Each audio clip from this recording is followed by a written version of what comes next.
Pembelaan bos Ayutera Resort klaim lift yang jatuh ke jurang masih layak.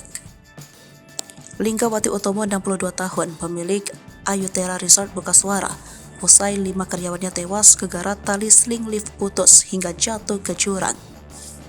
Ia menegaskan lift tersebut masih layak digunakan, sebab dikatakan oleh Linggawati, lift tersebut sudah melalui uji kelalaian. Bahkan pada November 2022, terakhir kali dilakukan uji kelalaian terhadap lift tersebut dan hasilnya dinyatakan masih layak hingga akhir November 2023. Namun sayangnya, meski disebutkan masih layak digunakan, namun insiden maut itu tetap terjadi. Imbasnya 5 karyawan dikabarkan tewas dalam peristiwa tersebut. Linggawati Utomo berjanji akan bertanggung jawab atas insiden maut putusnya tali sling lift yang menewaskan 5 karyawannya pada Jumat 1 September 2023. Dia mengucapkan belasungkawa dan permohonan maaf kepada keluarga korban. Linggawati berjanji menanggung seluruh biaya upacara pengambenan dan memberikan santunan kematian kepada keluarga korban. Selain itu, 2 tamu yang menginap di resort saat kejadian juga diberikan kompensasi dan diungsikan selama polisi melakukan proses investigasi.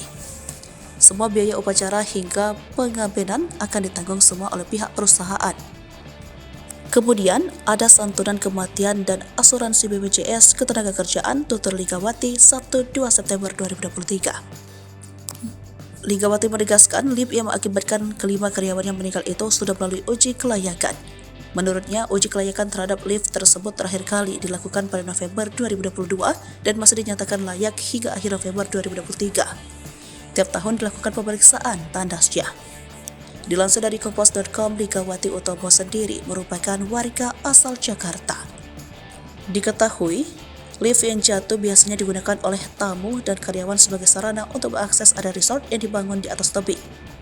Panjang rel lift tersebut sekitar 60 meter dengan kemiringan 35 derajat dan ketinggian 100 meter.